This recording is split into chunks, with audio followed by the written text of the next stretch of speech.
Matt Barrows, of course, from The Athletic. He's the 49ers beat reporter and so much more. Friend of the program, friend of FP's. Matt, what's going on? How was Niner practice today? Niner practice was good. Nearly a full house. The one outstanding member was Debo Samuel, but Debo Samuel was out there. I'll describe it to you. When we first came out, we're able to watch the beginning of practice, so warm-ups, and then maybe, the first 15, 20 minutes or so. When we first went out there, Debo was in his uniform, and he was holding his helmet. And he didn't join practice, but he was doing sprints on the side. He was sprinting with the ball underneath his arm. So obviously the discomfort he's been feeling with the shoulder not preventing him from doing a little bit of running and some football movements. Anyway, I read it as a encouraging sign that he might rejoin practice later this week.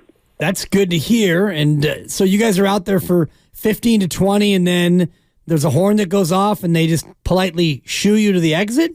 Politely, yeah. It's the first 4 periods of practice, so we know when that period is up, and then you're not allowed to see it. This has been going on for the last, quarter of a century or so, but it's our day and age where everybody's paranoid about game plan type of stuff getting out into enemy hands, so that's why we're booted 20 minutes in. So how long do you have to wait, Matty, before you make a decision on Deebo Samuels for Sunday? Like, what's the last minute thing? Can you just see if he can go on Sunday, game time decision, or first quarter decision, you burn a roster spot? How is this going to play out, do you think?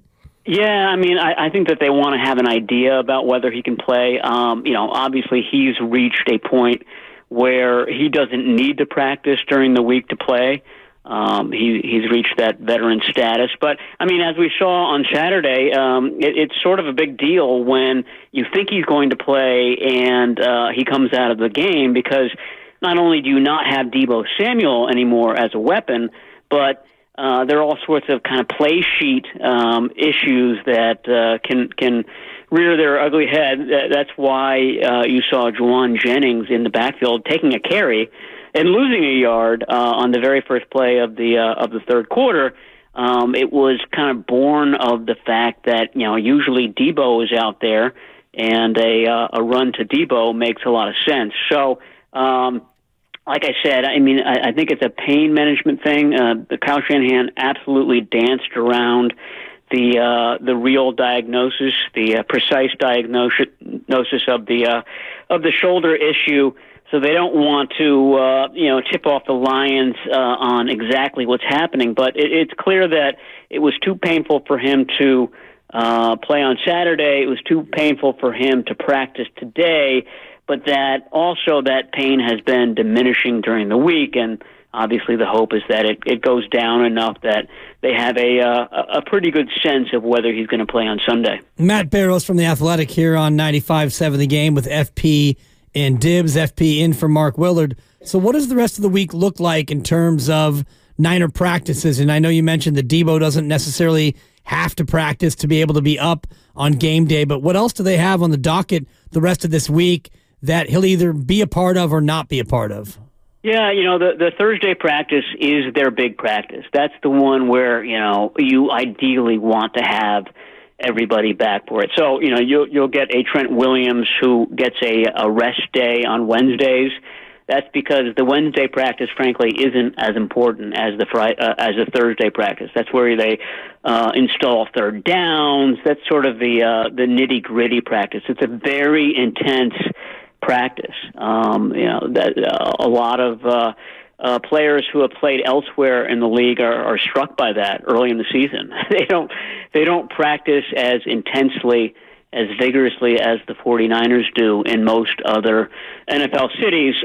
So that's a big one. And then on Friday they it's more of a walkthrough where they go over some of the more difficult plays, red zone stuff, things like that.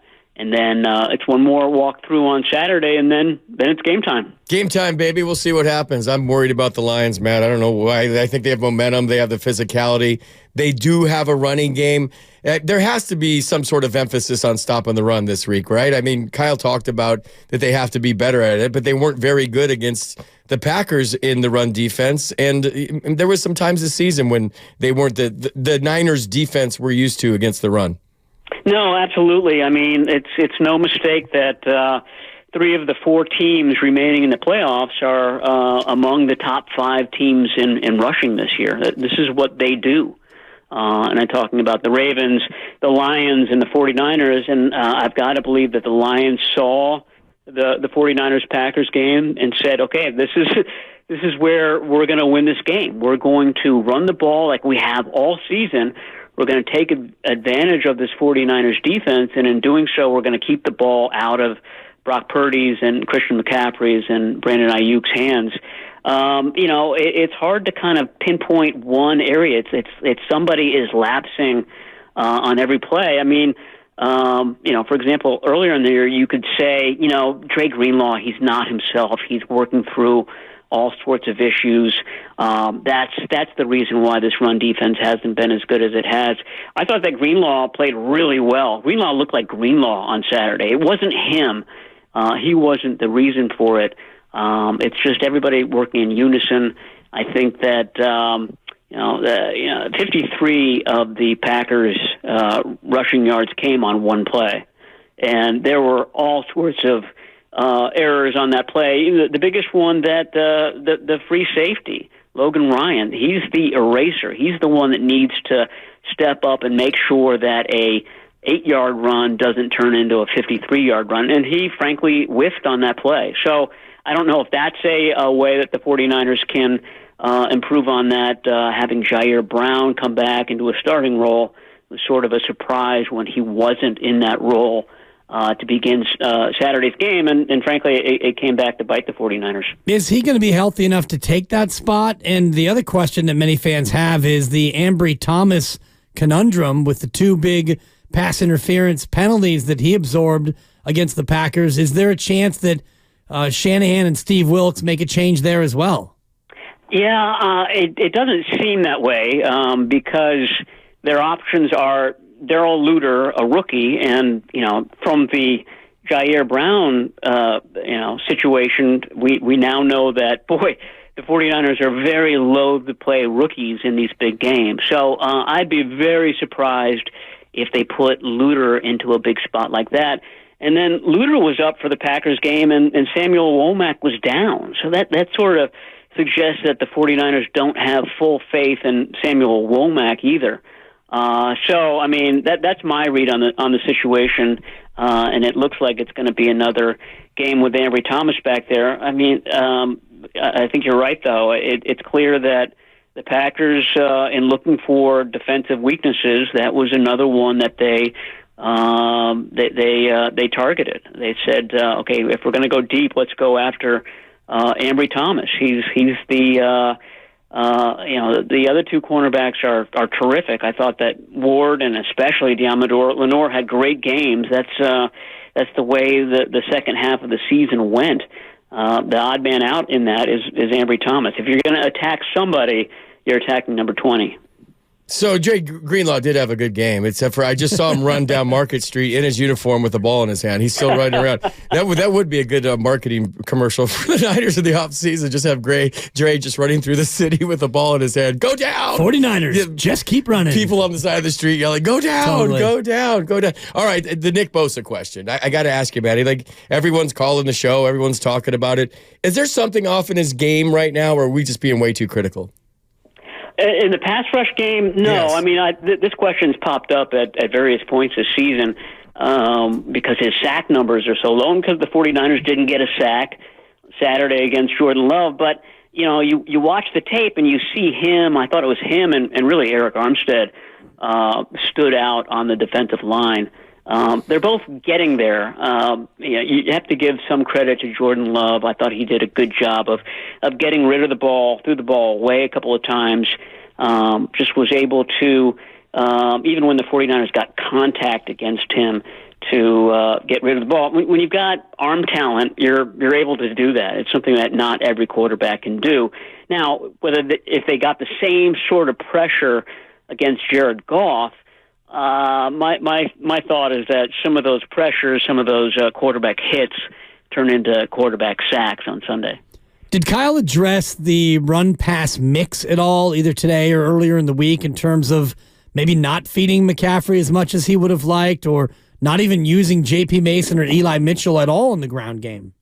Well, that's not true. Eli Mitchell was in for the final kneel down on the very last snap of the game. Matt. So yeah. I just want to make sure that I got to be better, Matt. I'm sorry, and I see it here in the snap count right next to Eli Mitchell. There is the number one. There's one. That's on me. That was the one that he got. No, he hasn't addressed it. I mean, that again has been another.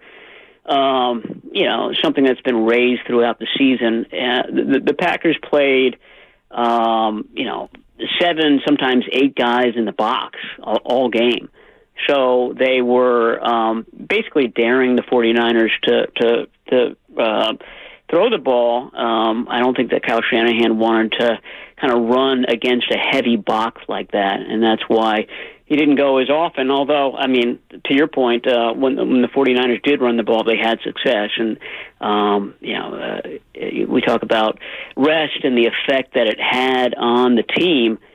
Christian McCaffrey obviously was unaffected by the rest, or more to the point, he really took advantage of the rest. He looked like he was ready to play this game. He was running over guys like at no other point this season. So, and that's the reason why he doesn't come out of the game, because he looks so good on all the plays that he does take part in.